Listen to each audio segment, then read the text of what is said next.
Good afternoon and welcome, fellow councillors, officers and members of the public to South Kesteven District Planning Committee on 7th of April 2022.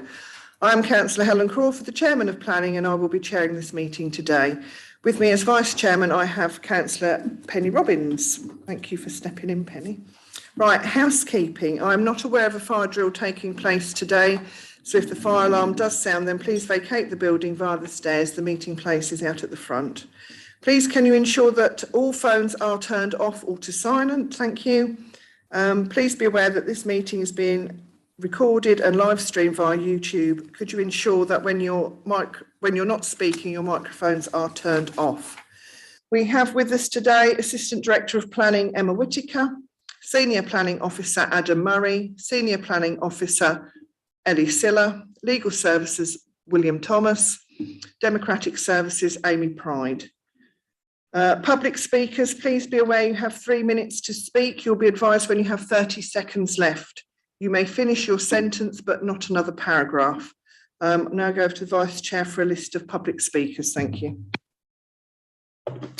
Thank you, Chair. I'll start with agenda item number 4, application reference S220091, change of use of land to use a residential caravan site for 2 Gypsy families, each with 3 caravans, including no more than 1 static caravan, together with formation of new access, laying of hard standing, erection of 2 utility buildings and installation of packaged sewer treatment plant.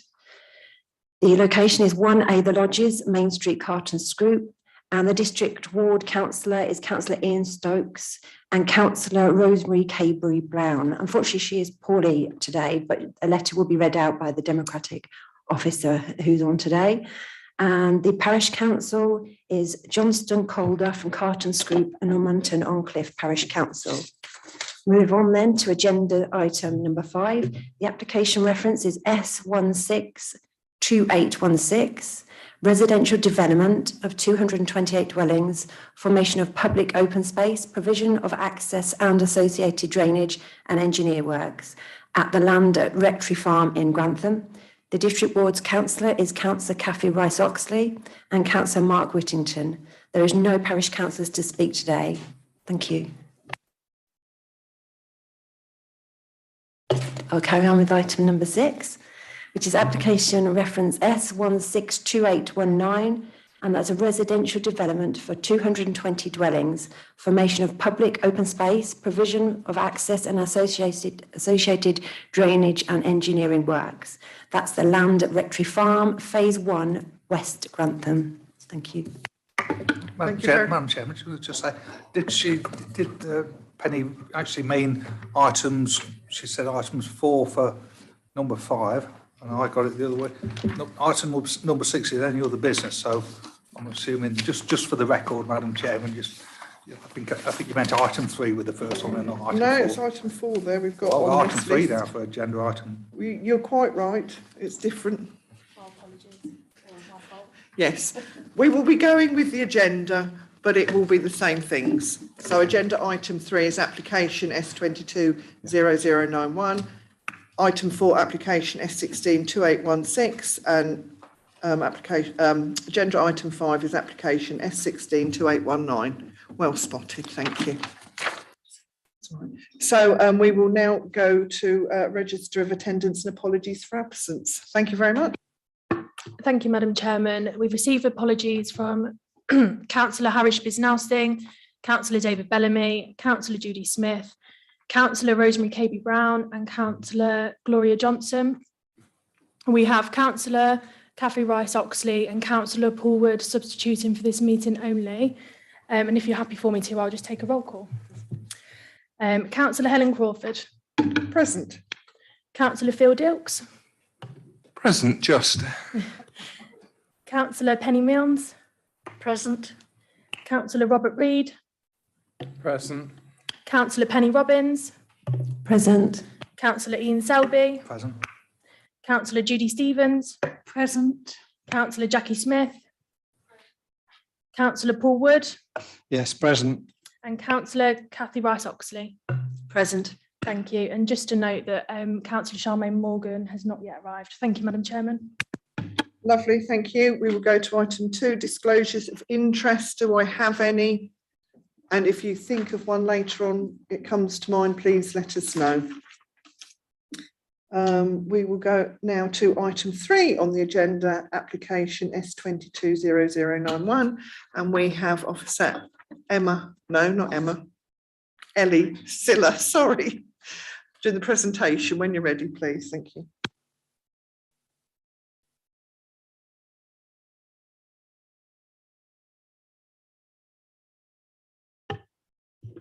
Thank you, Madam Chairman.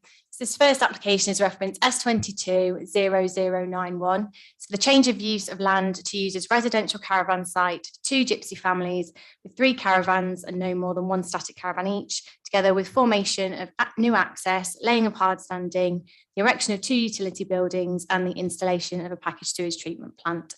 The address is 1A The Lodges, Main Street in Carlton Scroop, and my name is Ellie Silla. I'm one of the senior planning officers. The key issues with this one are the principle of development, the impact on the character of the area, residential amenity, impact on highways and drainage. This is an aerial view of the site taken from a wider context. You can see it just there in red with Carlton Scroop, the main dwellings to the northeast. And this shows the site in a little more detail. You can see it's surrounded by open countryside to the south. These are some site photos that were taken a few weeks ago. You can see from the photos that this application is part retrospective. The fencing is already erected and the hard standing has been installed. The applicants are also living on the site at the moment. These are some further photos and some photos from within the site.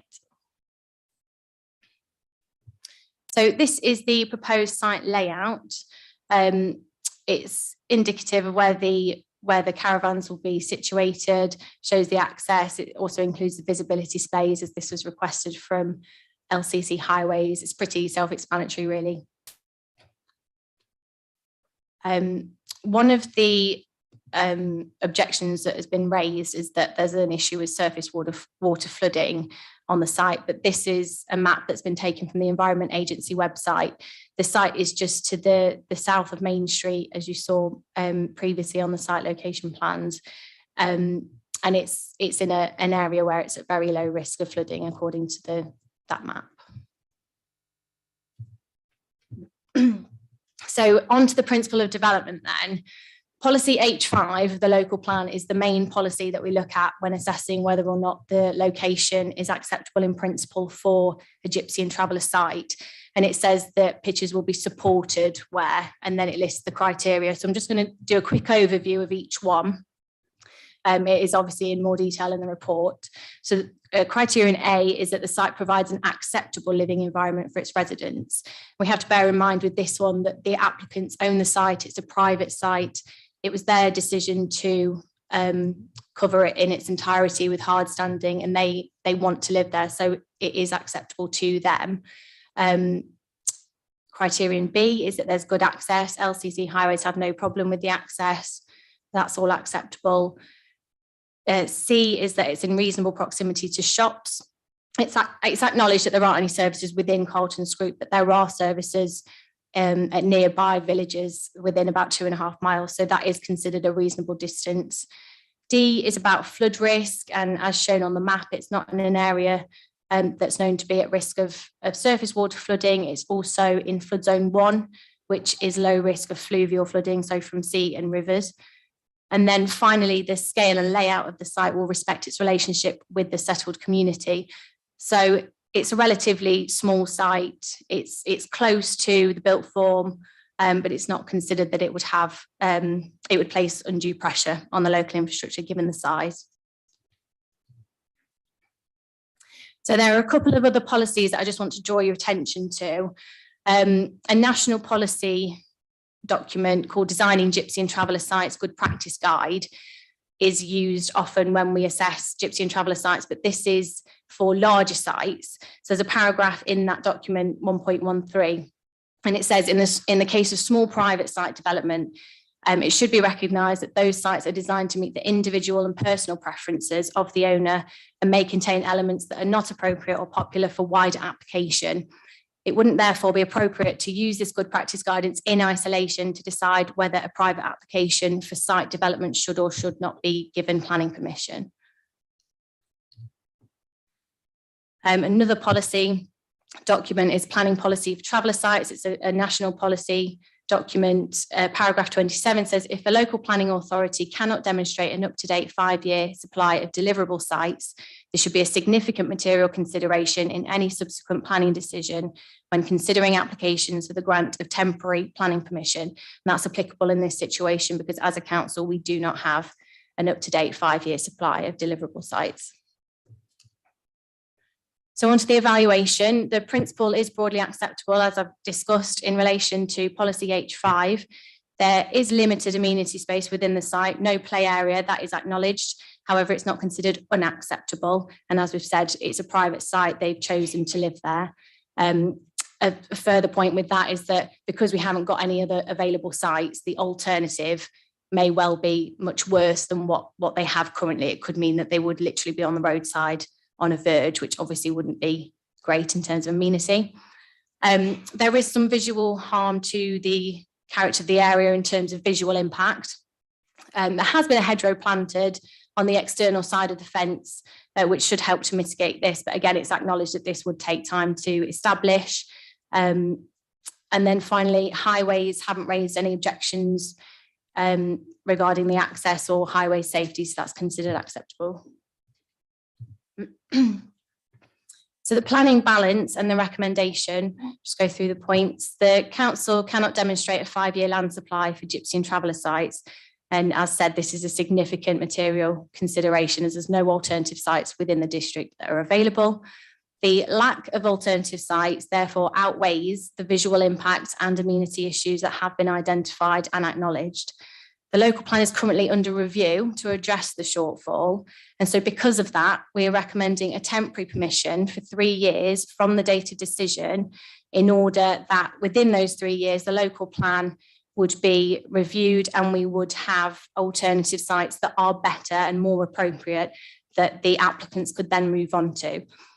So the recommendation is to grant temporary permission for 3 years from the date of decision, subject to the conditions that are included in the report, as well as a couple of additional conditions, just following discussions from the site visit that happened on Monday and also discussions with legal.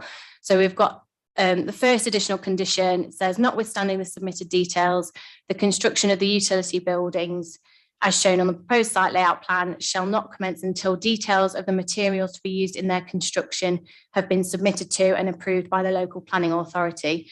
This is to avoid them being constructed in brick, and therefore it would be more difficult for them to remove once the permission has expired. And then secondly, prior to the installation of the package treatment plant and the construction of the utility buildings, the scheme for the treatment of surface and foul water drainage shall have been submitted to and approved in writing by the local planning authority. This is just to ensure that the soakaway that has been proposed would be acceptable, as that was raised on the site visit as well. So that's the end of the presentation. Thank you. Thank you very much for that, Ellie. Can we have our first public speaker, which is District Councillor Ian Stokes, if you'd like to come up, please, and start when you're ready. Thank you.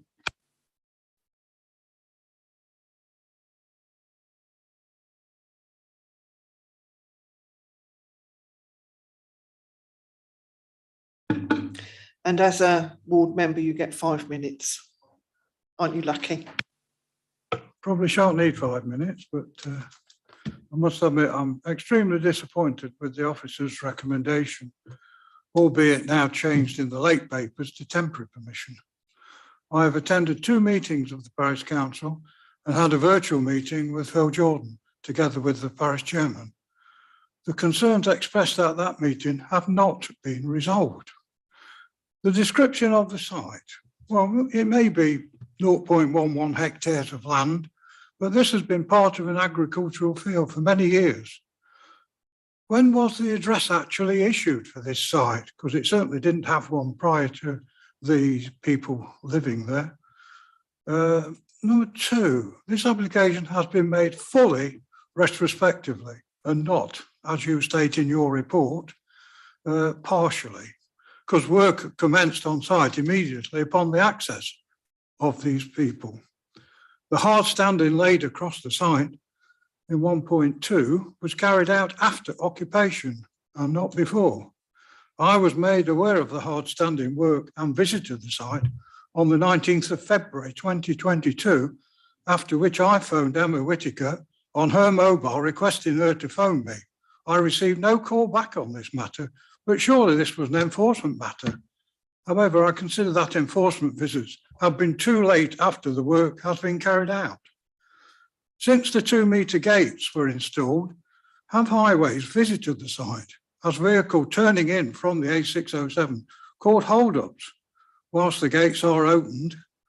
Although this is temporary, it will cause traffic congestion or safety problems, contrary to the paragraph 6.2.3b.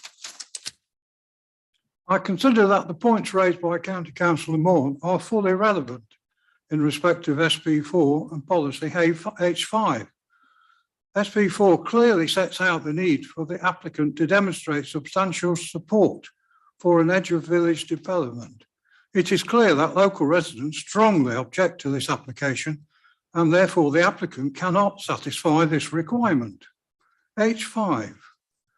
This is the SKDC local plan identifies Carlton Scroop as an unsustainable village due to the lack of local amenities, shops, schools and health facilities, which are several miles away at Barkston and Caythorpe. Caythorpe being the primary one, I'm sure that's nearly 5 miles away, which is not what you said in your report. This is clearly an inappropriate location. Therefore, I request the Planning Committee to refuse permission, quoting the above reasons, SP4 and H5 as above. Thank you. Thank you very much. If you could just turn the mic off. Lovely. And we have Amy who's going to read the letter from Councillor Rosemary Cabery-Brown. Thank you. Thank you, Chairman.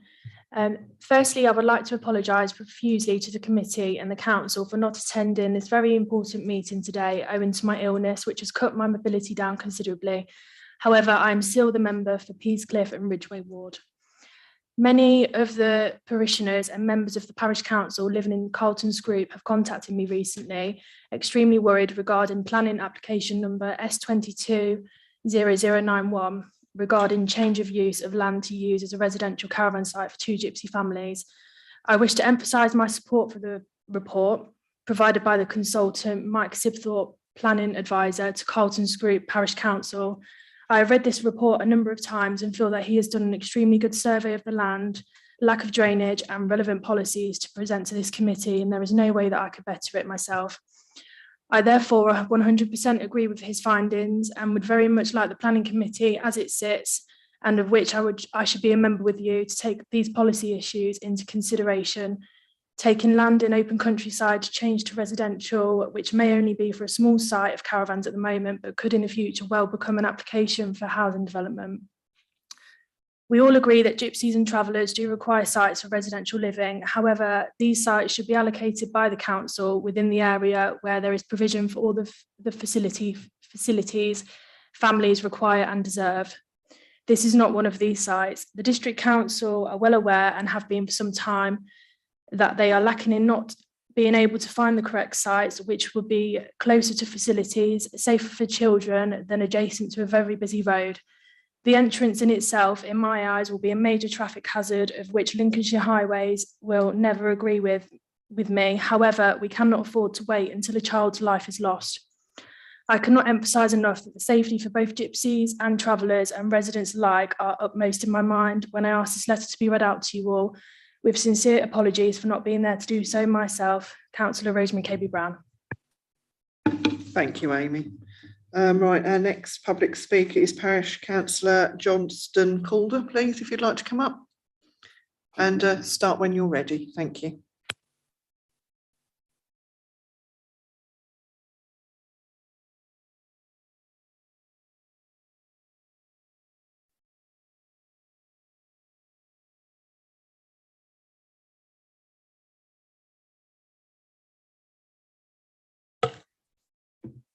Chairman, councillors, this particular planning process is pure Kafkaesque.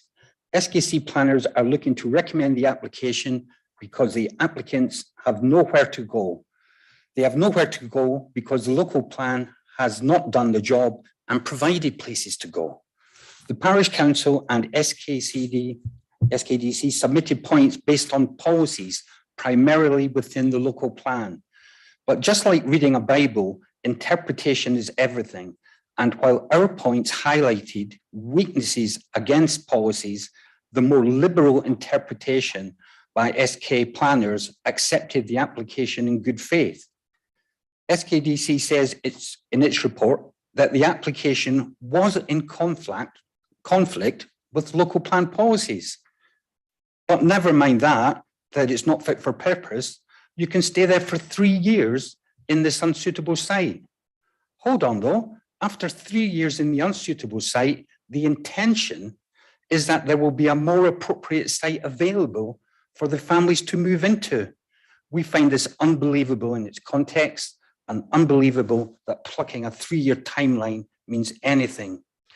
You all have read the information in your briefing packs, but some points deserve a bit more attention. Under the scale and layout, para 63.17, the report skates around the number of people on site as if it is an irrelevance, but there are at least 4 adults and 9 children. Saying 2 families does not tell the full story. And the bias gets worse in the next para, which says that the local plan accepts a density of 30 dwellings per hectare. This is a mischievous statement, I'm afraid. A main problem with the application tied to the scale and layout is of size. We're trying to get a quart into a pint pot. The 30 dwellings density the local plan refers to is for residential allocations, such as 3,700 dwellings in Spittlegate or 1,150 dwellings in Rectory Farm. These are major new build structures with full integrated utilities and infrastructure. For Gypsy community sites, we need to talk about pitches. CLC guidance states that one size does not fit all. It makes sense, and this should be a given. Much depends on the size of the families. 30 seconds. 2 families with 4 adults and 2 children need a smaller footprint than 2 families with at least 4 adults and 9 children. The back of a cigarette packet comparison of 3.1 dwellings against a big build new development is flawed, and I worry the biases throughout the report. There is minuscule information on the critical point of drainage, where there is mention of a soakaway of hydro clear treatment plant. There's far more detail needs to go into that, I'm 3 afraid. minutes. Cherry picking, I mentioned in my Thank you, your Bible. time is up. You did get notified to 30 seconds, so thank you very much. Could I just remind people that even though this is a retrospective planning application, you have to consider it as if it was a planning application, full stop. Emma, did you want to come in? Thank you. Yes, thank you. I've just realised I haven't got a speaker. I just wanted to clarify the report is not biased. The report is written professionally. It is the view of the planning officer. It's obviously the role of the planning committee to take account of all the facts, the local plan policies, and make its own decision. You're entitled to reach a different conclusion, provided you've done the balance in the correct way. But I would just dispute the fact that, or the allegation that the report is biased. Just to pick up on a couple of other points that Councillor Stoke raised as well in relation to the address. It's the address that the applicants have given us for the site. It's not yet an official street address. Clearly, should the application get permission, then that may change. But at the moment, it's just an address that's a way of locating the site and nothing else. The application is retrospective, but not everything in the proposal is already built, so the amenity rooms are not built, and that's why it's referred in the report to part retrospective, because part of it has happened, part of it has not yet happened. In terms of, no, that's fine. I don't think I'll say anything else about the other bits, but obviously if they come up in debate, then that's fine. Thank you. Thank you. So now we'll go into questions and debate, and I have Councillor Robert Reid who wants to speak first. Thank you. Thank you very much, Madam Chairman. I've been watching this particular application with some concern. We have dialogue that has been forwarded from our county councillor, Alexander Morn. And it's welcome to see Ian Stokes hasn't lost his touch at putting a presentation forward as well, because it just substantiates that the county councillor also makes. We are in a difficult position here in that the local plan, the revision of the local plan, which is in 2023, if I'm correct, will not be revised without a traveller site provision. Now, I am aware of several traveller site provisions within the county which are likely to be endorsed within the intermediary local plan update. This, of course, will present our planning officers to be able to apply applications and situations to a revised policy that is actually endorsed and has become our new lawful position. That's why I mentioned at the start of speaking that we are in a difficult position. However, and I have been in this situation many years ago when it happened to me in Rutland, and a temporary application became a permanent one and is still there today. And to be fair, I honestly feel the residents have never forgiven me, and that's probably nearly 20 years ago. However, what I would like to learn from our Assistant Director of Planning is how robust the challenge would be to the word temporary, because I accept the situation that we have, but if on past experiences I've alluded to happened again, the word temporary wouldn't be in the Oxford Dictionary as I understand the word temporary. So I look forward to learning more of that, because that really hinges on what this application before us today actually has. Thank you. Emma, would you like to answer that one then? Thank you. Of course, thank you. So the condition or the recommendation in front of you is for a temporary permission. The reason that we've recommended temporary permission is that we don't have a 5-year supply for Gypsy sites. We're carrying out the work so that we can get that in place, hopefully get some sites allocated, and who knows, this site may be one of them, it may not be one of those. That's part of the decision that is yet to be made. If you accept the recommendation in front of you, then at the end of the 3 years, the occupants would need to vacate the site and restore it back to its original form. That doesn't mean they can't reapply to make that permission permanent or for another temporary period. Now, the guidance around temporary planning permissions is that you need to be very careful. If you grant temporary permission after temporary permission, then what's the rationale behind that? Why not just make it a permanent permission? We have to have reasons for giving temporary permission, and we've got a good reason today for giving temporary permission. And that's because it's the policy vacuum that we sit in, or the policy issue we sit in around the 5-year supply. I can't predict what we may do if it's granted and if they reapply in 3 years' time, because if we're in the same position, we'd have to have this debate again. But as far as it stands today, temporary is temporary. Because it would be for that 3-year period if accepted. Now, the only thing I have to advise is that even in granting planning permission, the applicants could appeal that decision, because they could appeal the conditions on the decision, and then it'd be down to an inspector to decide either to uphold the decision or not. But that's the same right of appeal that they would have today if you decided that you didn't want to approve and you resolved to refuse the application.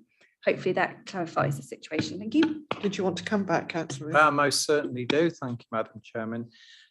But we won't get a new local plan endorsed unless we have a travellers facility within the new plan, which will be in 2023. So that means we wouldn't be in the same position. And of course, the local plan has to be approved by the Inspector of State. So if that was approved, then, and we have designated sites within our local plan, then that means that if this is not one of those sites, then I can't quite see how it can become permanent. And I understand that, and thank you for the advice that they could reapply for a permanent site. However, if we have our identified sites in the local plan and this is not one, then I would have thought and asked for clarification from our Assistant Director of Planning that it would be reasonable that permanent permission would not be granted, because this is temporary. And this is a situation with residents in our area that have many concerns, including highways. Now, we all know about traveller sites. We all know that most residents don't want to travel. They all want traveller sites, but they don't want ones next to them. However, we are very fortunate. A lot of work has been done on traveller sites, and we have got sites within the system that will become approved ones. So that's why I want to know the clarification that if this site is not identified, that there would be an assurance really at this stage to local residents that a permanent application would therefore be refused. Thank you. Thank you. I can't prejudge or predetermine an application that may or may not come in the future. But what I can say is that what you've suggested would be a matter of debate and judgment at the time. But yes, if we had a robust policy, a robust set of allocated sites, and we could demonstrate a 5-year supply in the same way that we have for bricks and mortar housing, we'd be having a different argument or a different discussion in front of us on the current application. So it is reasonable to assume that it would be a different set of considerations, a different balance for you to take on a future application. But I can't obviously predetermine it and say we would say no categorically. I wasn't asking for any predetermination, but that statement of fact, I honestly feel is the best position that we are actually in this afternoon to be able to deal with this predicament that we are having to appraise. I'm happy to propose and I look for a seconder, but I'm also interested if there's any further debate, but thank you. Thank you, Councillor Reid. I'm quite sure that there will be plenty of debate. Councillor Paul Woods, thank you. Yeah, thank you, Madam Chairman. First of all, I'd like to thank Ellie for the report. That doesn't mean I totally agree with it. Sorry, Ellie. I have some concerns about it, particularly the recommendation. I can see, as Councillor Reid says, there is a problem in the fact that in the local plan we haven't identified sites for gypsies and travellers, and I think that's causing us a problem. But I can't quite understand. We haven't identified sites, but to me that doesn't mean we can just approve any site that comes up. Surely a site that comes up, we're obviously considering it now, but surely it's got to meet the right criteria. It's got to be, as I see it, a suitable site, and it's got to comply with our policies. And as I see it, there's a lot of evidence in this report that shows it doesn't comply with those policies. I can't understand, Ellie, why on H5 you talk about services in villages at reasonable distance.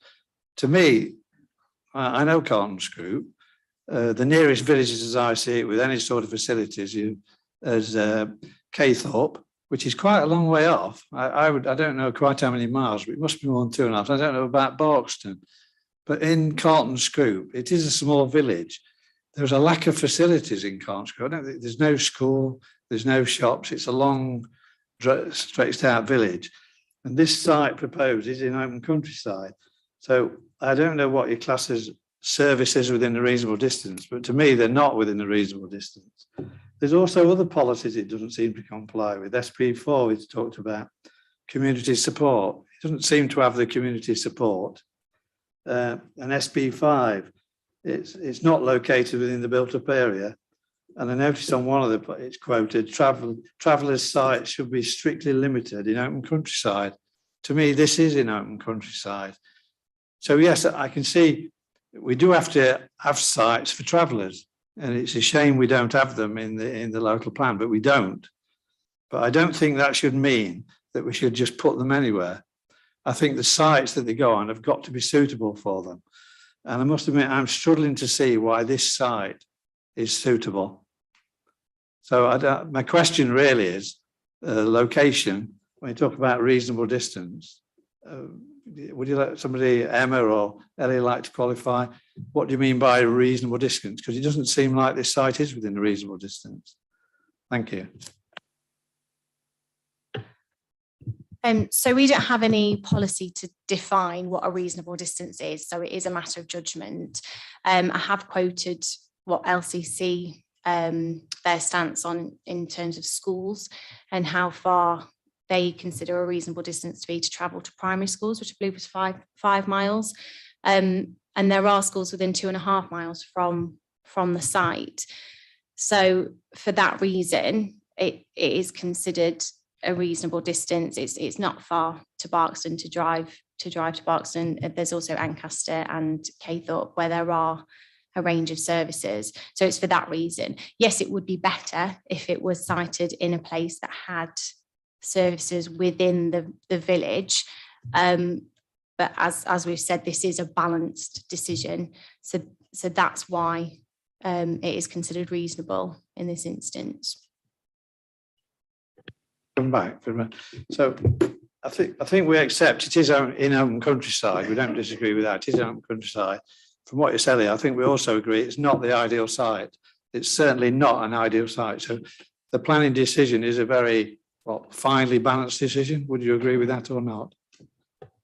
I do agree, and it does come down to the fact, as we've discussed, that we don't have any other available sites. So although this one isn't ideal, because there isn't a better, more suited site that we can say is available, the alternative and reality could be, as I've said previously, the verge of the road, which definitely wouldn't be suitable. The children are already enrolled in local schools. The applicants themselves feel that the site is suitable for them. So that is something to consider. Personal circumstances is something to consider in these scenarios. Thank you. Emma, did you want to come back in? Thank you. I'd just like to remind members, the purpose of the officer's report is to give you a professional opinion, setting out the policies, the facts, and assessing, in our opinion, as planning officers, and to guide you as the planning committee through this particular process in terms of our professional recommendation. You as the planning committee are entitled to come to a different conclusion. So we consider that the site, whilst not as the ideal, on balance, is acceptable, and that's why we've made the recommendation, but you can come to a different conclusion. But in reaching that conclusion, what you must do is you must have regard to the fact that we do have a policy issue, a policy failure in terms of provision of Gypsy and traveller sites, and that was highlighted in the recent fallback decision, which although was dismissed, it was dismissed because the inspector had to place great weight on the preservation of the heritage asset, and that was not outweighed, despite what he called a policy failure in terms of the supply of Gypsy and traveller sites. So the recommendation in front of you, whilst there are some conflicts and some issues that were identified in terms of the site, the officer recommendation is that on balance, because we don't have that supply, we're recommending approval. You can come to a different conclusion, but you must give significant weight to the fact that we don't have, or currently don't have, a 5-year supply of Gypsy and traveller pictures within the district, and the people that are resident there will need to go somewhere and find an alternative accommodation if this application is refused. So that's the only thing I'd suggest. You can weigh and balance the other conflicts, the other issues that you see, but you must give significant weight to the provision of the pictures. Thank you. Thank you, councillor Phil Dilks. Thank you, Madam Chairman.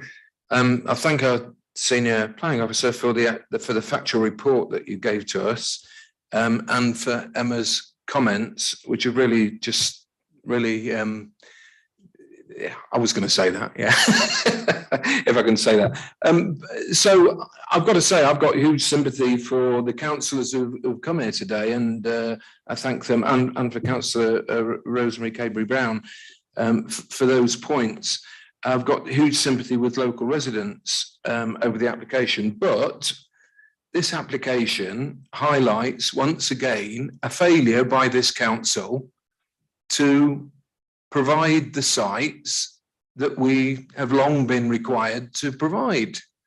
We got away with it in the local plan, just about, but the examiner actually pointed out before our local plan was published in February 2020 that, you know, pointed out that hole in our policy, frankly, and said we had to do something about it urgently. I accept we are now taking that on, and we have to, and I welcome, you know, and hope that as soon as we've got those sites in place, that we won't get these, or we'll be in a stronger position when that policy is in place. But the fact that we haven't identified the need, or that we haven't met the identified need for the 5-year supply, actually it says in the local plan that we need 32 Gypsy and Traveller pitches, 16 of which were required to have been in place between 2016 and 2021. They are not. So I've got no doubt that if this goes to, and because of the lack of objection from highways, from county highways, we are in a position. And I've got no doubt that if this went to appeal, we would lose and we would face heavy costs, potentially, I've got to say. And, you know, I do take the point that the site may or may not be ideal. I don't know it that well, I've got to say, but it may or may not be ideal, but it's better than what we've provided. It's better than what we've come up with. This is a wake-up call. It's urgent. We need to do it yesterday. We need to get these sites in place to avoid this kind of position that not just us, but local councillors, ward councillors and others, and, you know, the county councillor and all the local residents, we put them in that awkward position, and we didn't, you know, we don't need to do that anymore. So I think I've said enough. Thank you, Madam Chairman. I haven't got, you know, I'm conflicted as to, you know, whether I want to support this application or vote for it reluctantly or vote against it, you know, and then risking the council facing those expensive appeals. Thank you, Madam Chairman. Thank you very much. Councillor Penny Milnes. Yes, thank you. I concur with everything that has been said so far. I think this is a very delicate balance to be made. I'm not happy about it at all, I've got to say. I think the planning inspector, again at Fullbeck, did make a point about balancing the rights of the Gypsy and Traveller community with the rights of the settled community. And I think that's where we should start putting our minds. Is it actually sustainable to keep on approving these unsuitable sites, as this one is in many ways, in an inappropriate location? It's contrary to quite a few policies in the local plan. Is that sustainable? You know, it's, surely if we have a lack of sites, the sites that should be coming before us for approval, even for temporary, should be suitable and in an appropriate location. And I have quite a big issue with that. I understand it's a difficult balance. I understand we're in a very difficult place through this policy failure. I actually have been pushing since I was elected to get this allocation situation sorted out, and we don't seem to have made much progress. And I'm glad Robert says that we will. because it strikes me that we're not approving this application, we're giving it a temporary permission. And that in itself speaks volumes that it isn't suitable and inappropriately located to give it a temporary permission, otherwise we would be approving it. And my question back to Emma is this sustainable? This might not be the only site we're going to be facing in the next few years. We seem to have very little information as well on need. We've got very little information on the drainage issues, which were highlighted in Mike Sibthorpe's report. A package treatment plant, there's quite significant legal issues around siting and how many meters away from a caravan and where the drainage field goes. You can't just have a soak away for foul drainage. We've had no words on that at all. And should we be insisting on better? There is the design guide for Gypsy and traveller sites, quite a lengthy document, which set out quite a lot of criteria as to how a site should be organised and planned and everything. And here we are, sort of in this position, having to give even a temporary permission for 3 years. And I do worry, like Robert, that how do we make sure it is temporary?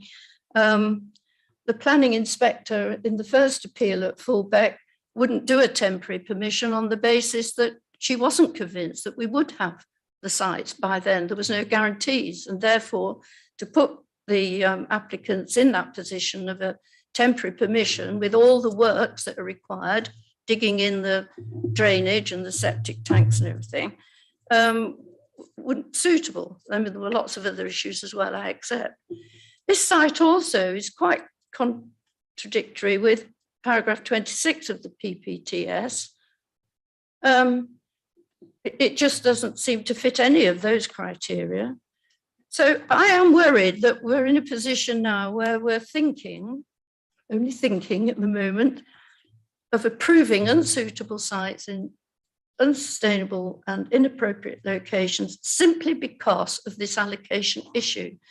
And that worries me no end, because I do believe in the next few years we will get more of these. And where is then that balance with the settled community?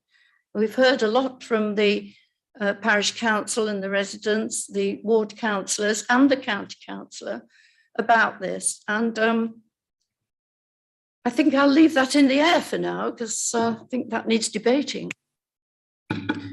Thank you. Councillor Rice-Oxley. Thank you. Yes, I agree with very much with what's been said. It does appear that our failure, sorry to keep using the word failure, but Emma used it, it is a failure to produce enough sites. We're looking at 6.4.7 that's been referred to, this inspector. 22nd of March, there is limited evidence that the council is taking other measures to address the deficit through the grant of planning permission. So if we're still not doing it on the 22nd of March, you know, this failure to provide enough sites means that we're putting the settled community in a difficult position. We're having these families with nowhere to go. The best scenario is that they're allowed to stay for 3 years in a place when they're demonstrably, according to the public speakers, they're not wanted, and it's not particularly suitable for them in terms of amenities. So integration with the local community is going to be hard for them. Those children are going to be moving schools again in 3 years. This is a terrifically sad situation. So I'd like to ask, what is being done since the 22nd of March? What's being done to massively accelerate our provision of suitable sites, well-amenitied sites for gypsies and travellers? Does it need to be 3 years? Can we not find a more suitable place for these families in the shorter term? Thank you. Thank you. So there's work already undergoing in terms of working out what our need is. We've got evidence through the local plan that we've just recently adopted that demonstrates that we've got a need. So our current evidence is that we have a shortfall, and as the inspector at the Fullbeck appeal cites, that's not an insignificant sort of amount of shortfall. We are carrying through the work to update our GTAA, which is Gypsy and Traveller Assessment forget what the other A stands for now, but it's our assessment of need. We also carry out a call for sites in the same way that we do for bricks and mortar housing, and that will lead to people coming forward or otherwise for sites that we can consider for allocation. It is always difficult with gypsies and travellers. As a rule, you often find that less land comes forward for us to have a look at in terms of providing sites. That's a sad sort of situation I think we've got up and down the country. So we're working through that. I would have hoped that we would have the supplementary planning document worked up in parallel to the plan, but possibly even coming forward ahead of the plan, which will in itself relieve some of the pressures, because it will set out a more up-to-date statement and position in terms of need, but it will also set out the allocations and where we're going to site and how we're going to address the need. So we're working as quickly as we can, but we do, because of the policy status for both the local plan review and any supplementary planning document, there are legal processes that we have to go through in terms of analysing the evidence, consulting on the documents, and then having those documents examined, particularly if it's the local plan process. So it's difficult to go too quickly, but we are going as quickly as we can. Thank you. Thank you. Councillor Oxley, did you want to come back? Yeah, just very briefly. Can I ask what the consequences are for these families? Because if they're living there now, so if we vote against this, what happens to them? Where do they go? So in making any decision, you have to consider the human rights of the people living on the sites, and that includes the children that are living on the sites. I don't personally know what will happen with the residents, but it is likely that they will go either roadside, or they'll have to find some other unauthorised encampment, because we don't have enough spaces within the district. Whether there are spaces elsewhere within the sort of the wider regional area, I don't know, but I'm aware that certainly Newark and Sherwood, I think, are having a similar issue in terms of supply and are working through allocated sites. So that suggests that there may be a shortfall within the sub-region as well, but that's just from what I understand.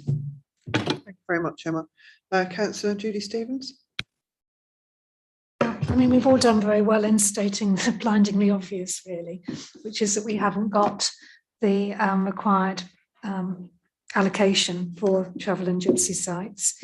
So I'm not going to go through that all again. But what we do have is a range of policies that clearly allow for groups of people to live together and with certain standards of behaviour and allocations and so on that are laid down, and one of them being SP4. And the reasons behind, I think we need to look at why we have policies in the first place. The reason why we have policies is to safeguard development, to make sure we're getting the right development in the right place at the right time, the right amount, and all of those things that go into the reasons why we have policies. And so just to, you know, if we were going to put two houses here, we would be saying no, because that didn't fulfill the requirement. So we're saying, yes, it's okay to have two travellers' sites here, but the reasons why it wouldn't be okay to have bricks and mortar there are still incontrovertible. We wouldn't have put them there. And so, yes, it's right that we should have reallocation, but we've got to look back at why we have policies in the first place. So we can't just usurp them because, you know, we haven't got something somewhere else. Two wrongs don't really make a right. You know, so the reason why, you know, the reason's been said this afternoon that, you know, there aren't no schools close by, there are no shops close by, it's right on the side of the road. You know, clearly the local population aren't happy with it. You know, the whole thing is a disaster. You know, nobody wants to see these people, you know, kind of pushed off and into the great unknown. But, you know, at the same time, you know, there are processes and policies for a reason, and I think we have to look at why we do that in the first place, because if we then just push them to one side when it doesn't suit, that's not right either. Thank you. Councillor Ian Selby.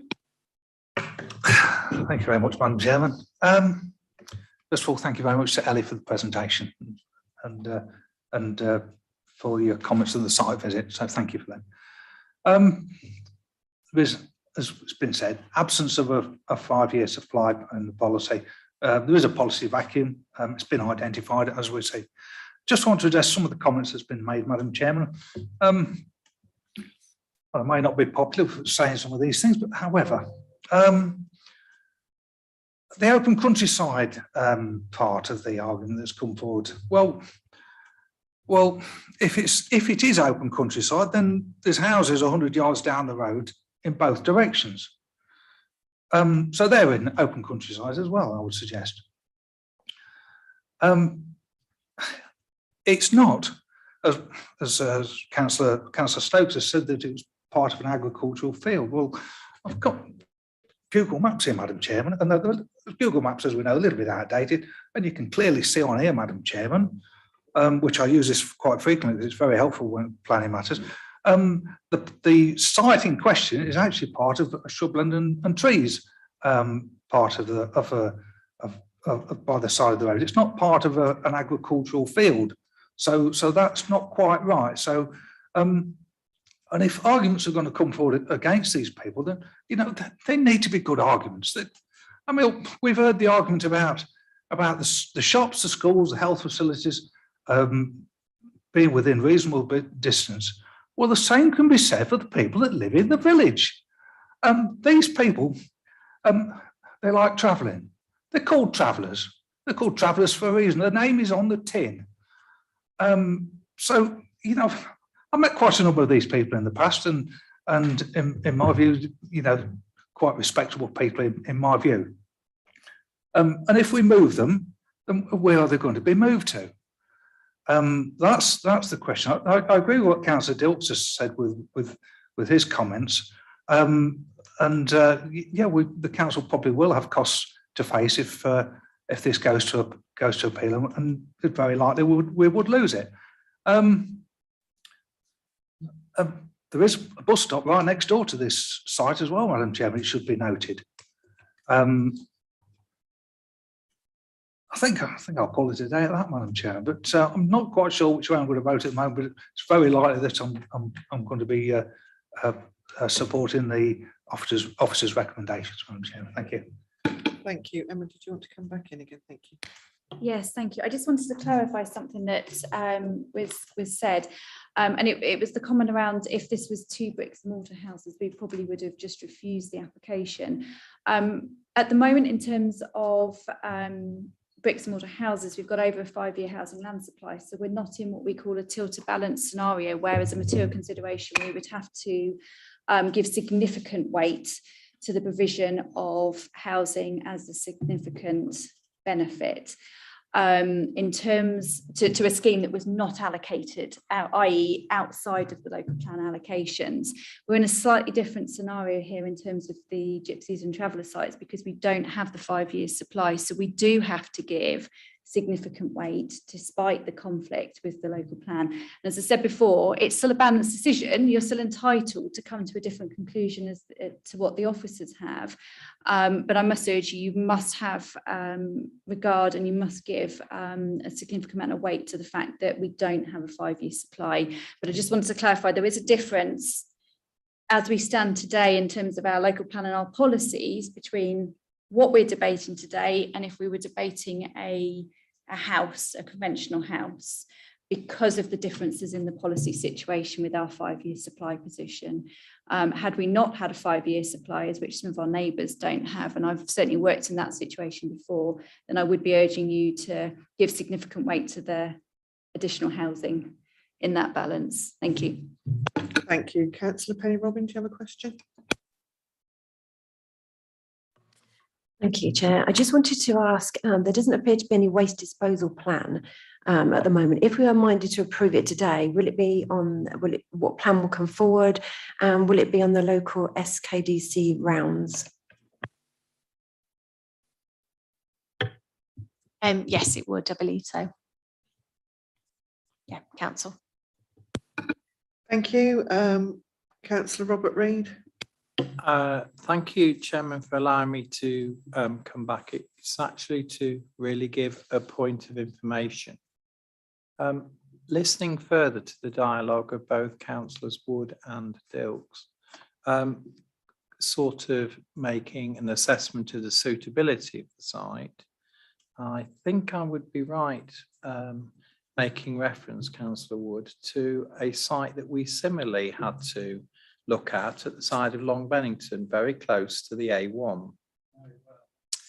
And on that occasion, many of the dialogue that has been spoken about this afternoon, the point of information is that we went against officers' recommendation on that case, and indeed they took it to an appeal, and we lost the appeal.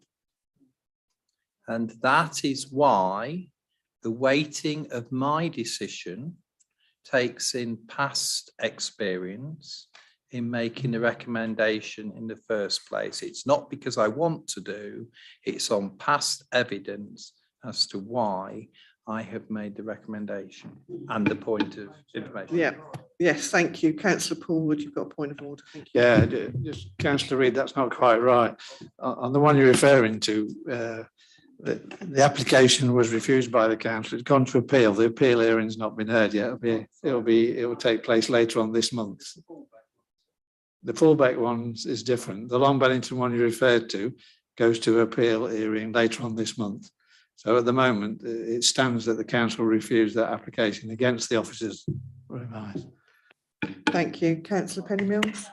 Yes, also, Paul is quite correct there. The Fullbeck one, we've had 2 appeal hearings and they were both dismissed by the inspector.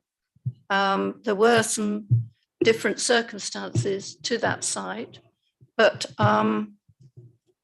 that is where I quoted 1 or 2 things from that the inspector said that is very difficult in the balance, but she did mention the rights of the settled community being balanced. And she also was worried about the length of time allocations would come forward because there was no guarantees. And she also looked, and it was a point I was going to bring up, she also looked specifically at the needs of the applicants there.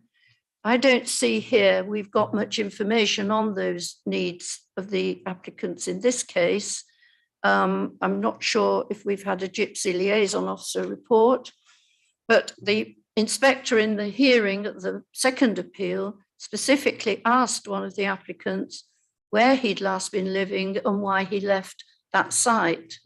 And the inspector, the first time round, actually said they left the site of their own accord and therefore had put themselves into this difficult position of risk with a planning application. So there's quite a lot to consider from those reports in this case. And I don't know the answer to those need questions. And I'd like to know that as well, because again, are they on our list? Are they somebody we would have identified? I accept, we have to accept a lot of applications from people who probably will not be on our allocations list when we eventually get the allocations, because I'm assuming we'll only allocate to the people who've been identified. So again, that's another complication, isn't it, with these so-called, I will use my term that I used at Long Bennington, pop-up sites. I think we've got to be very, very careful what we're letting ourselves in for here. Thank you, Councillor Milnes. Along with everybody else, this is a very hard decision for us all to make. We have no sites available in the local plan, but then we have to wait for people to come forward with those sites.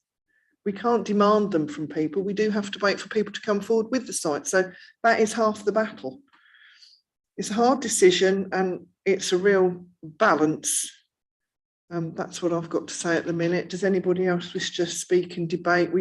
Councillor Dilks, yes? Yeah, thanks for allowing me to come back. Just very briefly, if I may, Madam Chairman. I just note from the report in paragraph 626 at the top of page 11, it says, you know, that the traveller status has been confirmed. The traveller status of the applicants has been confirmed through planning enforcement site visits, and there's no evidence to dispute the traveller status of the applicant. So I think that's fairly straightforward, and I have to accept that on its merits.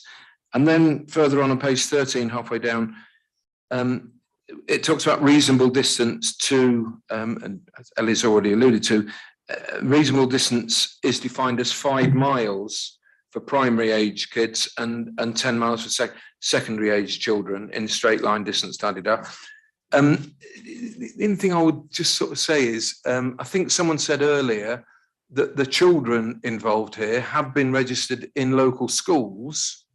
Which school is it, Paul? Oh, but I understood that. I mean, I'd like just confirm that if it's that they have been registered in local schools, and I've got to say, I really welcome that. Colleagues will know, I'm sure. Sorry, colleagues will know, I'm sure, that Gypsy and Traveller children have some of the poorest educational outcomes because they tend not to be registered in local schools, not for too long anyway. And so, you know, I just sort of feel for the children here, I've got to say. Thank you. Thank you. Ellie, do you know about the schools where they've?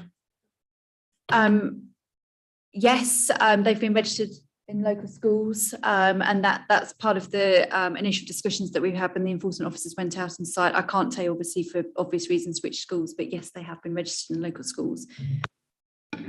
Thank you. I mean, I know when I was a child, I had to travel 5 miles by bus to get to school because I wasn't allowed to go to the school, which was only a mile away, because that was a different education authority. So I didn't know anybody in the village, but 5 miles away, I knew the kids in that village. So if 5 miles isn't that far to travel, do I have anybody else wishing to speak? Councillor Milnes? Yes, do I have any information on the points I raised, on extra information about need? And the other point I'd like to raise is, if we gave this a temporary permission for 3 years, could it be made personal?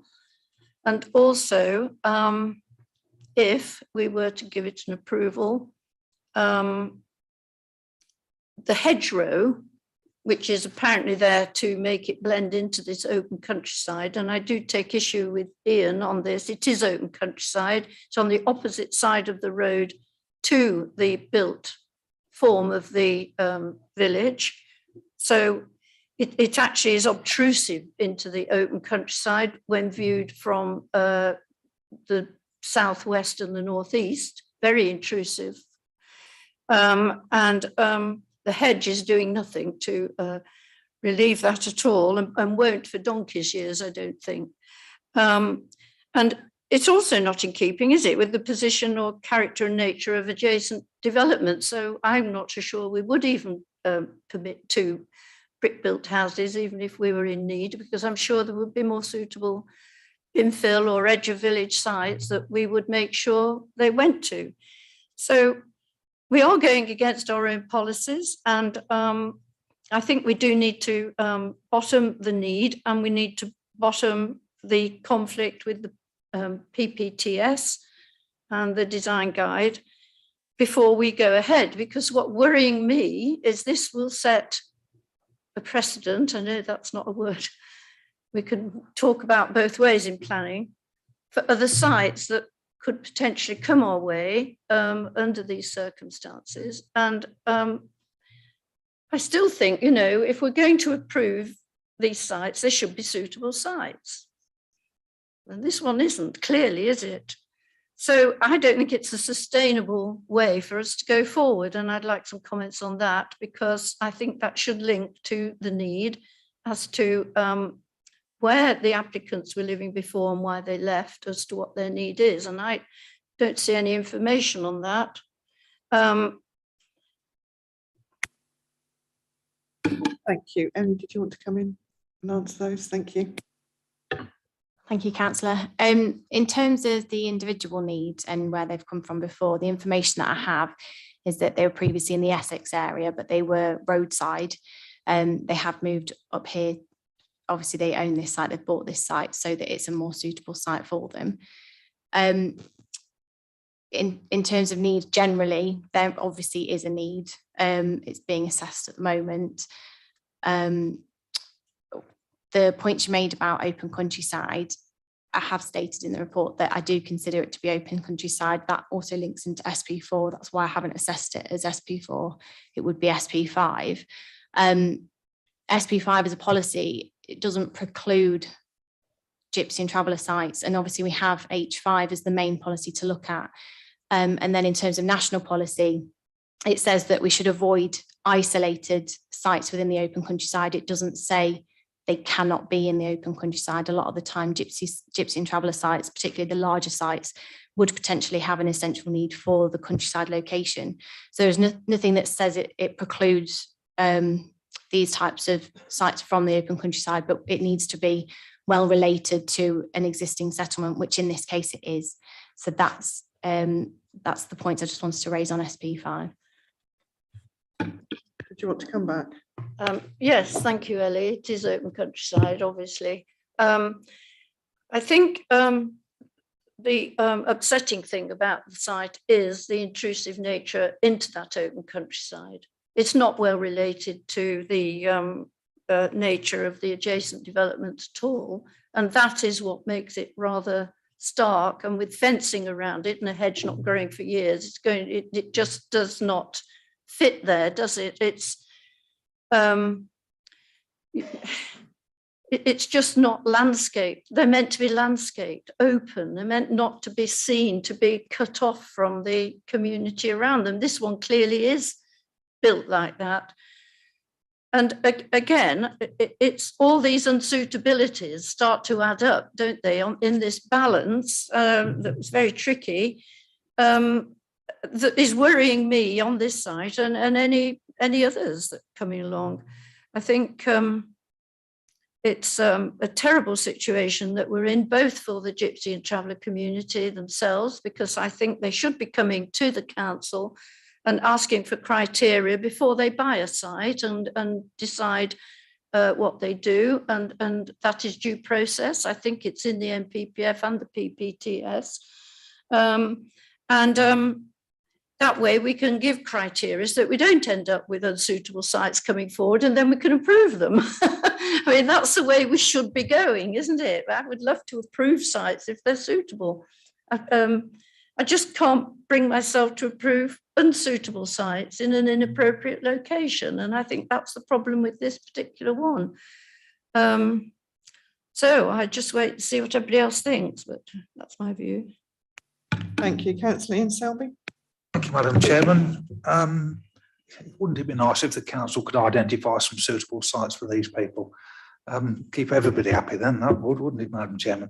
But I didn't actually say that this is not in open countryside. What I said was, if this is in open countryside, then there's also properties 100 yards down the road which are also in open countryside. That was what I said. I didn't actually say it's not.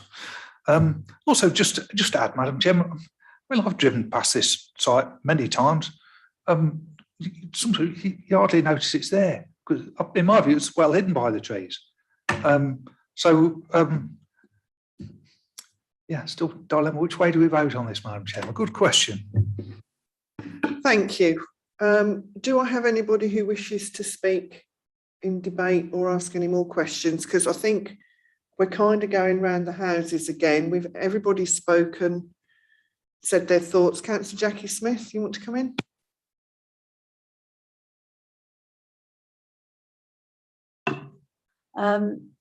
But I just wonder how we go about this definition amongst all sorts of things. You know, I like that picture hanging over there. Lots of people probably wouldn't like that picture hanging over there. It's the same thing with properties and with people looking at places. What I think is a nice house, other people might say, no, horrible, can't possibly be there. I think you know, if we're not careful, we're just going to be talking along without any results whatsoever and not much sense in them. And I think we've just got to be a little bit more careful and not waste time and be a lot more sensible in what we look at, because we all have different tastes, we all have different feelings, we all think that red paper over there doesn't look very nice. And let's say, well, does it really matter? Because in a month's time, the people that move in might very well have altered the the colourings, what are we going to do? Turf them out? You know, I think we need to have a little bit more conscience when we're looking at this, and sense as well, because nothing stays forever, and some things are very short-lived. You know, I think the site that has been mentioned, I've given past that several times. On a number of occasions when I've gone past it, I thought, oh, that's a bit different, looks nice. Somebody's moved in, decided that they just want to up it a little bit, and they've done something to it. Who's been out there and checked it or tested it? We don't. You know, let's bring a little bit of sense into what we're doing, because otherwise we'll be sitting here for another possibly a year while we wait for them to come and add the colour. Thank you, Councillor Jackie Smith. Thank you for that. As I was saying, does anybody else wish to speak in debate? We've had a proposer. Yes, Councillor Reid proposed. Do I have a seconder? Councillor Jackie Smith? Yes. Yes, you wish to put a second, right? We have a seconder. So we will go to the vote then. All those in favour, please.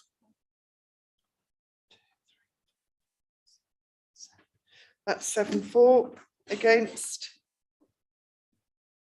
2, 3, and abstentions, none.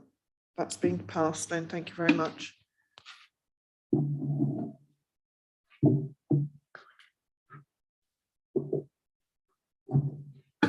For items 4 and 5, because they are the locations next to each other on Rectory Farm, we will take the presentation. Thank you. The presentation as one. We will go into debate and questions as one. The speakers will speak on it as one, and then we will take the vote as separate items. Okay, so when you're ready for the presentation, thank you, Adam. Start when you're ready. Oh, sorry.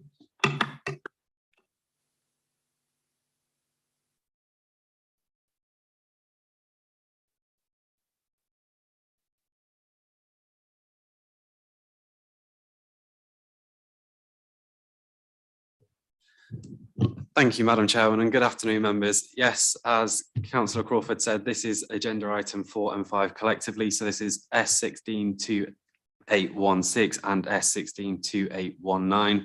And these are applications for residential development for 228 dwellings, formation of public open space, provision of access, associated drainage and engineering works, and then residential development for 220 dwellings, formation of open space, access, associated drainage and engineering works. And these applications collectively make up phase 1 of the Rectory farm development on the edge of Grantham. These are both full applications which have been accompanied by environmental impact assessments and have been referred to committee as major developments. Now, members may recall that these applications were both previously presented to the committee on 23rd of December in 2020. And members at that meeting made a resolution to grant planning permission subject to conditions and section 106 legal agreements. Now, since the applications were previously presented to committee, progress has been made on drafting that legal agreement. The process has been delayed by a number of factors, and due to the length of time that has since elapsed, a decision has been made to gain an updated resolution from members. So first slide we've got here is just a wider context plan, just showing the sites in the context of the main built-up area of Grantham. Collectively, they total around about 45 acres of land on the northwest edge of the settlement. And the next slide that we've got here just shows that in the context of the wider sort of northwest quadrant development that is contained within the local plan. Appreciate this plan is relatively dated, but it just shows the site in the context of the A52 to the south with the residential estates opposite. And you can see number 4 on that plan is the ongoing countryside development site. Bound to the east end by the Poplar Farm development scheme, and then to the north and west by land which is allocated in the local plan, which would form the remainder of the Rectory farm allocation. So the next slide you can see here is again just an overview from Google Earth, which just provides a bit more of an up-to-date view of the current situation in terms of development. So you've got the site outlined in red on that plan. You've got Poplar Farm School is the yellow circle, and then the site that is identified for the local centre, which would serve the wider northwest quadrant, is the green outlined square just adjacent to that. As I say, both of these applications form part of the Rectory Farm development. That's the first phase of that allocation site, and it's allocated in the local plan under policy GR3H2. Two applications in front of you, S162816, which has come forward by Vistry. That would comprise of the eastern parcel, which you can see there. And the second application, S162819, is brought forward by Gelson's. Just a slide here, which I appreciate is relatively small, but it shows the various criteria that accompanies the allocation within the local plan. And section 5 of the original Officers Committee report from December 2020 sets out a full assessment of the two applications against each of these allocation criteria. And the officer assessment is still that the applications accord with all of the relevant principles included within that allocation. In terms of the matters that have come forward since that resolution, as I say, due to the length of time since the resolution was originally made in December 2020, a full reconsultation on both applications has been carried out, and that has resulted in an unexpected change to the education request for both applications. And so one of the key issues between both applications is an update to the section 106 heads of terms.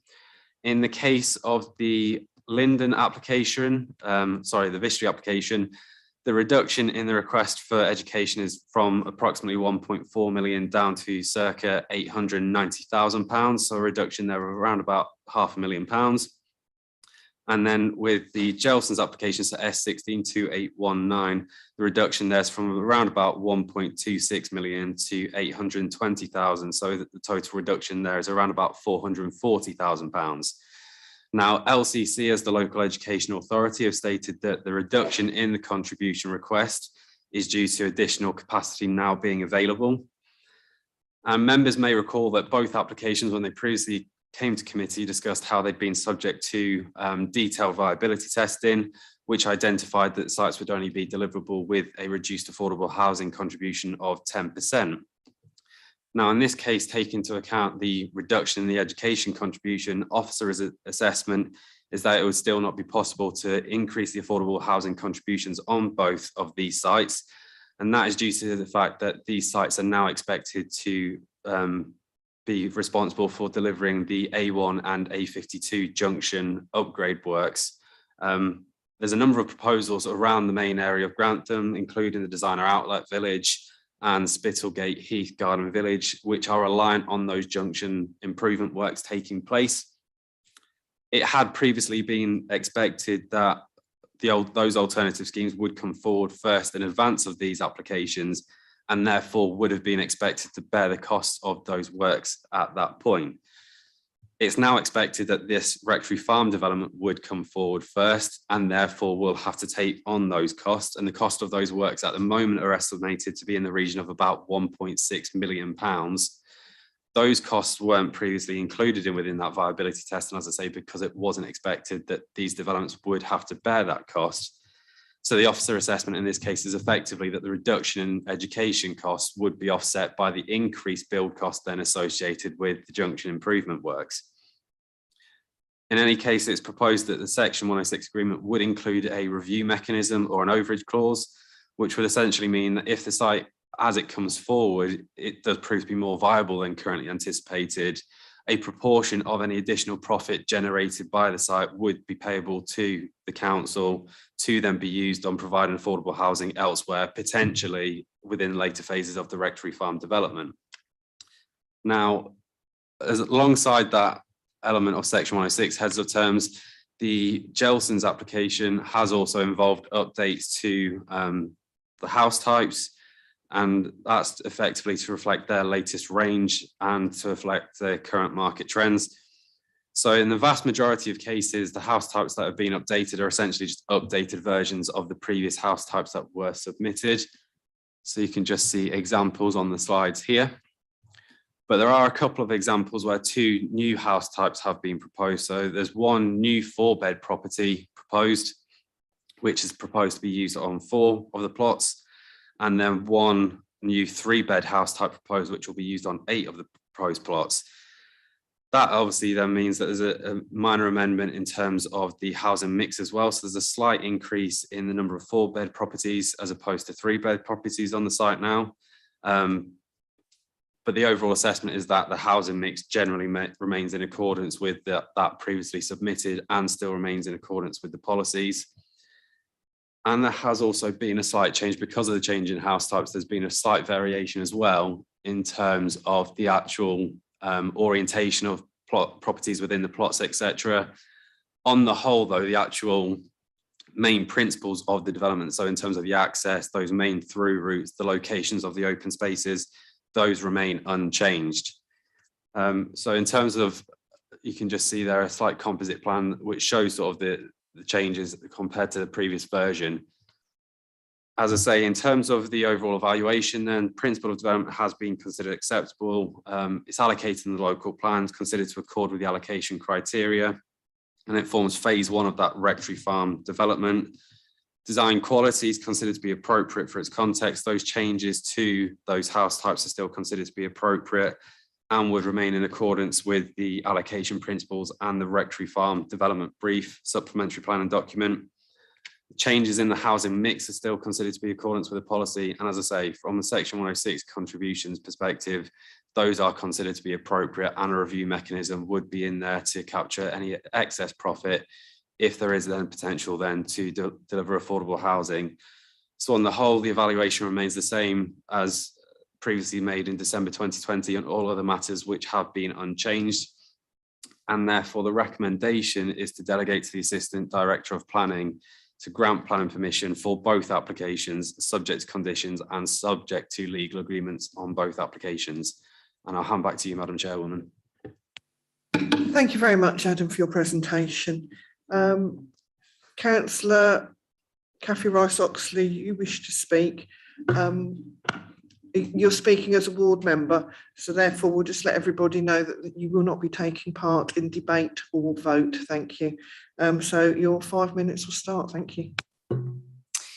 Thank you very much. I think there's lots to like here and lots to look forward to. I'm really pleased about the tree-lined roads, the designs in keeping with the local area. It is obviously a natural extension of the town and of the Northwest Quadrant.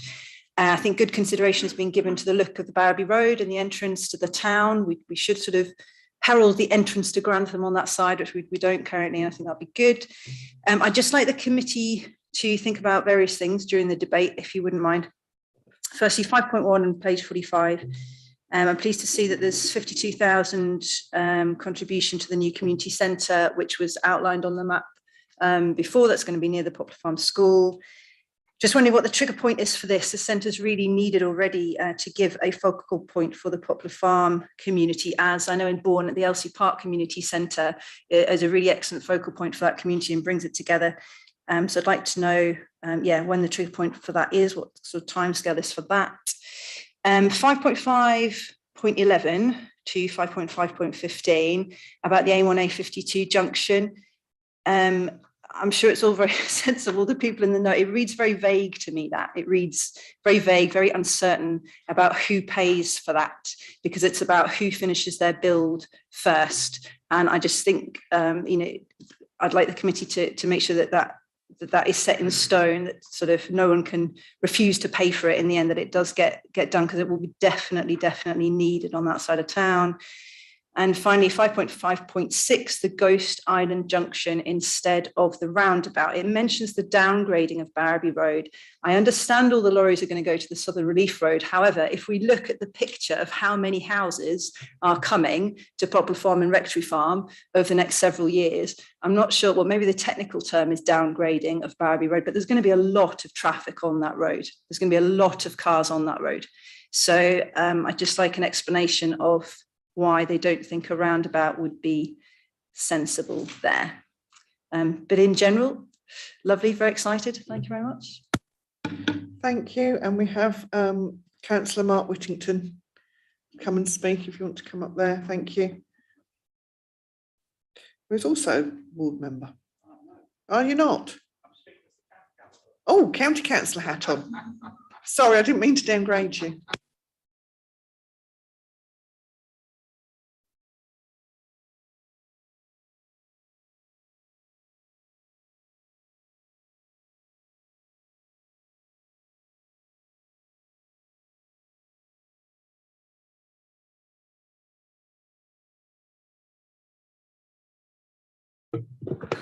Thank you much indeed, Madam Chairman, for allowing me to speak.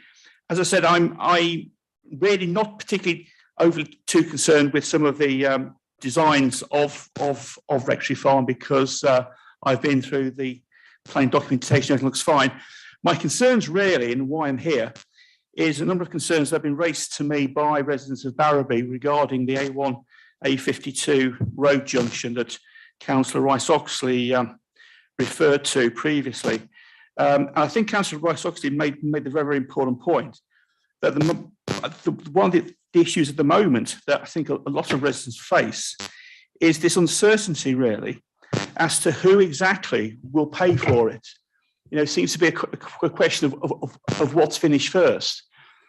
Now, originally, when the Southern Relief Road for Grantham was being mooted, a lot of residents in Barrowby approached me to say there are real concerns because obviously the intention is that that junction, all of the traffic coming from Nottingham gets diverted down, heading south down the A1 to the new junction where the design of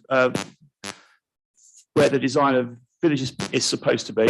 Conversely, all the traffic going westbound would come up the A1 to that junction of Barrowby. Now, that junction of Barrowby at the best of times, especially rush hour, is really quite bad.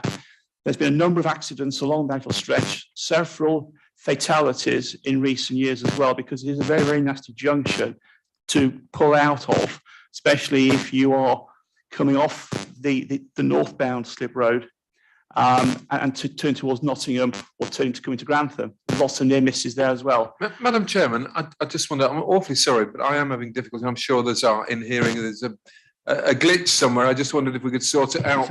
In fairness to Councillor Whittington, we can't hear it. It must be my magnetic personality, Phil. I think actually I've moved my devices to one side, so it may have been feedback from, because I'm trying to get paperless. I'm trying to be good. Okay, right, that's fine. So originally, when I was speaking to Highways, we were promised a roundabout there to help to control that flow of traffic, and I did see some plans from Highways, and they were then talking in terms of a figure of about £10 million for a roundabout. Subsequently, of course, it's now been downgraded to a ghost island and some vertical bits and pieces, and £1.6 million, which is quite a little downgrade from a roundabout. And I share Councillor Oxley's concerns that I'm not entirely sure if a ghost roundabout and what's being proposed will be sufficient. Unfortunately, we probably won't know until the Southern Relief Road is fully in operation and we can monitor the actual traffic flows. But aside from that, so I'll check Councillor concerns about the roundabout not being there and now being this ghost island. But residents of Barrowby are just saying that there's quite a lot of residents who come out of Barrowby up the slip road and go into Grantham either by cycling or walking. And in the present scheme, it's being proposed, there seems to be very, very little. I think it's a safety issue. I don't think that the safety aspects for cyclists and pedestrians has been fully incorporated, and people could potentially be put in danger, especially at a junction that's now probably going to see increased traffic as well when the Southern Relief Road is open. Potentially, we could have queuing traffic both going over the bridge, the traffic going eastbound, and on the slip road going westbound that comes off the A1, there could be queuing traffic there and kinds of access and egress problems as well. So I think overall there are an awful lot of issues with this. Initially, as I said, we were told a roundabout would be the solution and would sort all this out. It's now been downgraded. I think Councillor Oxley's point again about yes, the plan is to sort of green the end Barry Road coming into Grantham, but I'm guessing until Rectory Farms there and Poplar Farms, they're all fully built out. We're not entirely sure what that's going to look out. There's also access to the new building site on the other side of the road, which is also being built out. And I really don't think that the works that are being proposed there are sufficient just to Ghost Island. So I'd still like to understand that and why a roundabout was discounted. But fundamentally, whatever happens, and if they do decide to go ahead with the Ghost Island, I think it really needs to be nailed down. Who's actually going to be paying for it? Who is going to be? It's set in stone, because I know we've had other issues very close to that, where a developer that promised a major piece of infrastructure is now saying potentially they may not be delivering it. I won't say any more than that, but there's a precedent there. And I really do think the Section 106 agreement needs to be nailed on. So whatever comes there, there's an identified developer or an identified person who will be responsible for it, and it's all nailed down in black and white, so developers can't escape from their obligations. Thank you, Madam Chairman. Thank you very much. I apologise for buzzing. That's all right. Could you turn your mic off though, please? Thank you.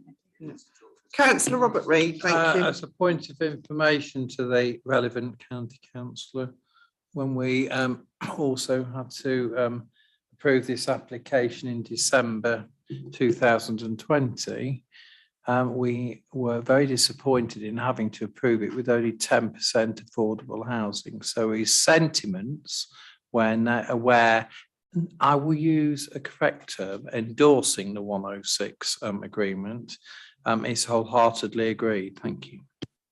Thank you. Do I have anybody wishing to ask questions of the officer? Councillor Paul Woods. I mean, I don't object to it in any way. I just wondered, these proposals have been through a design review with the design officer. Well, has there been any indication or push to put bungalows, include bungalows in it? Because I don't particularly see any bungalows in the scheme. Councillor Wood, you may recall from the fairly lengthy discussions that took place at the previous committee about bungalows and almost the difficulty, shall we say, that officers have at the moment in terms of the local plan policy doesn't specifically require bungalows to be provided. It has a recommended mix in terms of property sizes. And as officers, we have to make an assessment against that policy criteria at this stage. As I say, the overall housing mix, the general principles of that housing mix remains broadly the same as what it was in December 2020. And officers' assessment is in accordance with that overall housing mix in terms of bedroom sizes, etc. But obviously, the committee's points mentioned previously about a desire to see bungalows has obviously been noted. Thank you, Councillor Wood. What I'm going to say is I think we really need to look at that in our local plan so we don't keep on having this, because we're not building enough, I feel. And did you want to come back, Councillor Wood? Well, it was just to accept that. I know we did have a lengthy discussion about it at the last meeting, but I just thought we have a design process, we have a design officer. Can't you say, I can understand it meets the criteria and it's okay, and I'm not objecting to it. I just think we need to push that more, as the chairman says. So I'll let it rest like that. Thank you. Thank you. You're very kind. Councillor Penny Robinson, do you wish to? Thank you, Chair. I just wanted to say I am in support of the application. I do like the design here. As Councillor Rice-Oxley mentioned, can we confirm what we're doing to prevent the 106 mistakes that were made over Poplar Farm, and what are the trigger points for the play areas, etc., and how will we ensure delivery of this? So, as I say, in terms of starting with the point about the trigger point for the community centre, that actual trigger point for the financial contribution to come forward from the Rectory farm development, that is to be agreed through the Section 106 agreement. In terms of the actual provision, though, members will be aware that that is also tied in as part of the Poplar farm development. That development itself is currently subject to a phasing plan. And that identifies that the community facility would form part of the local centre, which is expected to come forward as part of phase 1 of that development. In terms of the junction works, etc., and making sure that that element is facilitated. I believe there are still discussions going on between the various parties who are reliant on that infrastructure works. As I say, all of those applications that are referenced, so the designer outlet village, etc., Spittlegate Garden Village, those are all subject to a Grampian condition which requires those works be implemented prior to occupation. As I say, at the moment, it's expected that this development will come forward first, and therefore we'll have to effectively bring that infrastructure in to allow them to start occupying on site. If for any reason those costs are then split between the other interested parties or they are lower than expected, that is something that would be captured by that review mechanism and overage clause that is going to be included in the 106. Thank you. Councillor Penny-Mills.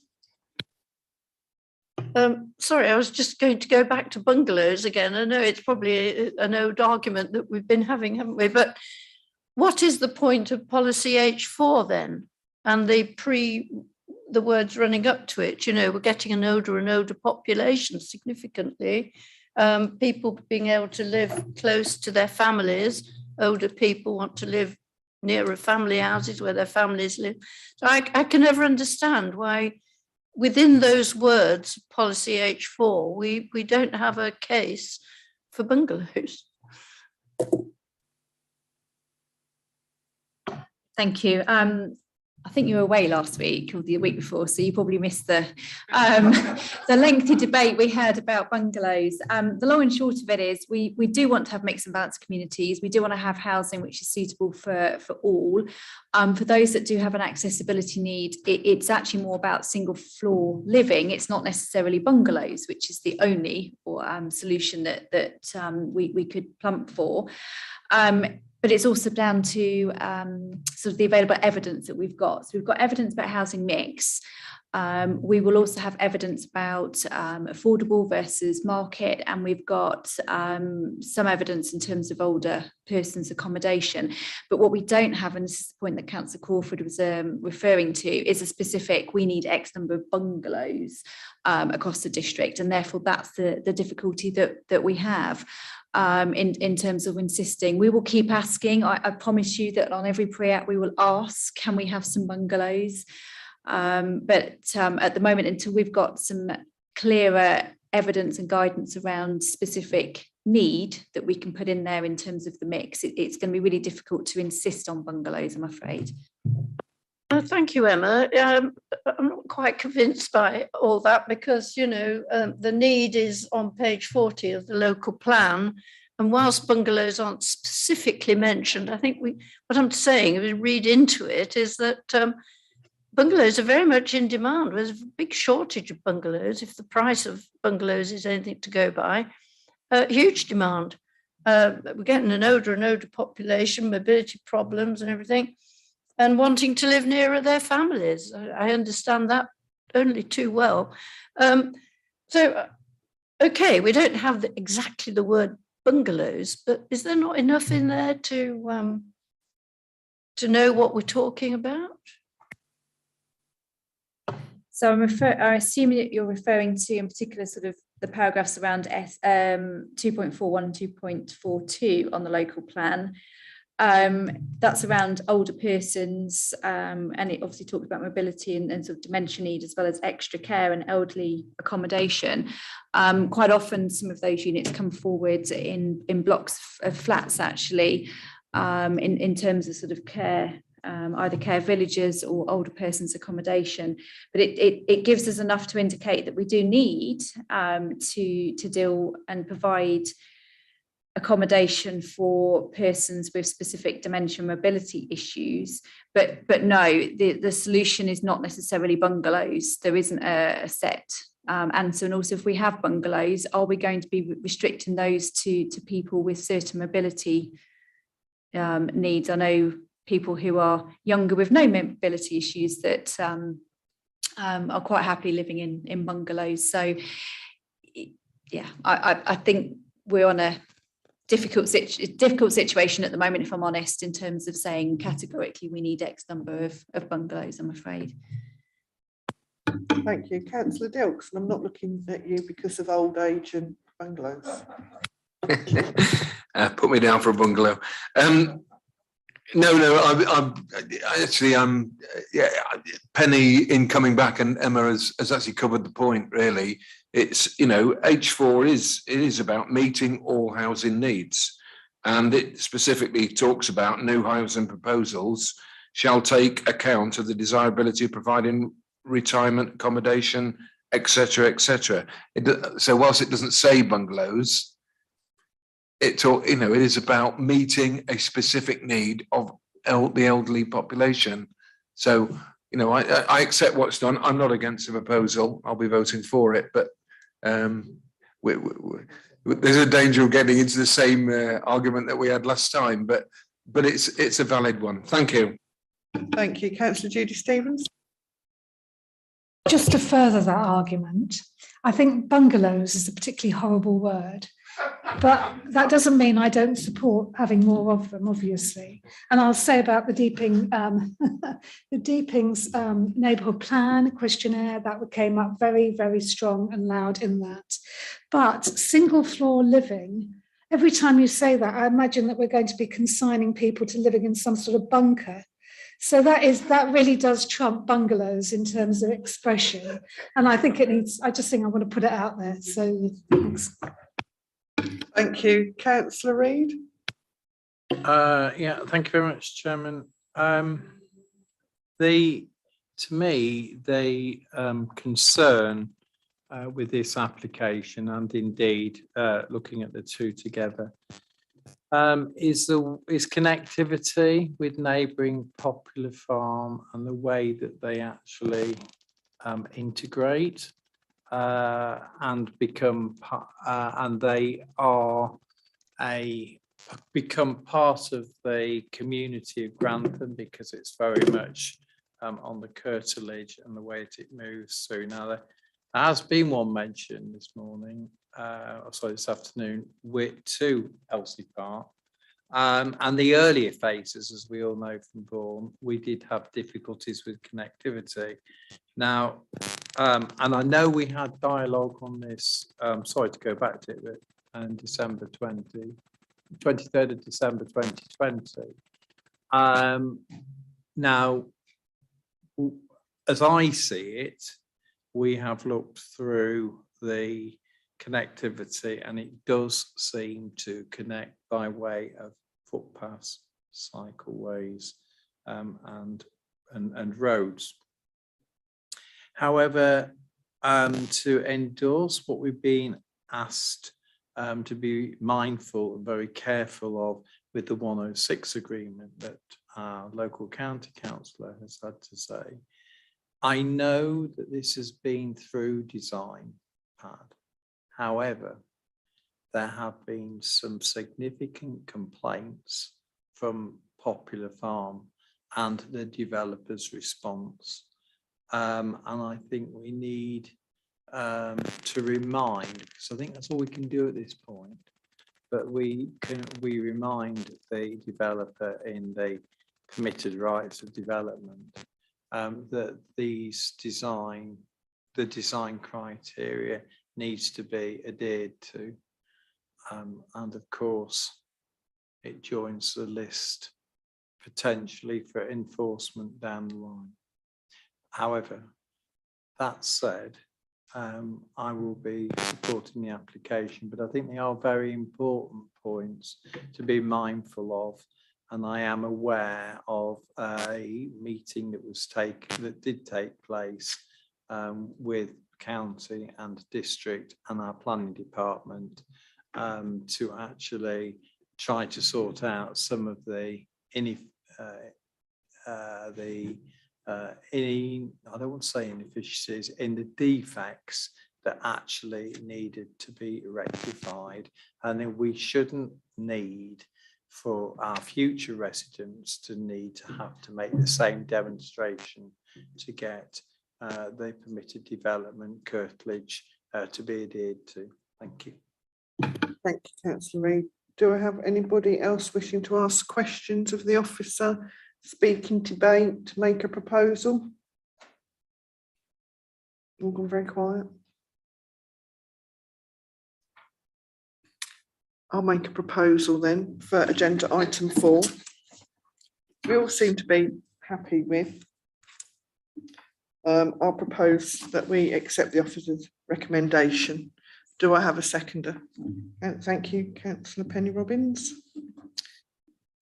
So we will go to the vote then. All those in favour, please. 1, 2, 3, 4, 5. That's unanimous. Thank you very much. And agenda item 5 there. Do I have a proposer, seconder? Councillor Dilksey, do you want to propose? Happy to propose, thank you. Lovely, thank you. Councillor Reid, you wish to second? If you haven't heard enough of me this afternoon, Madam Chairman, yes, I'll second. Always lovely to hear from you, Councillor Reid. Can we go to the vote then? All those in favour? And that's unanimous again. Thank you very much. Those have been passed. And thank you for your time this afternoon and for the officers. Thank you. So we close the meeting at 3:53, I think it is.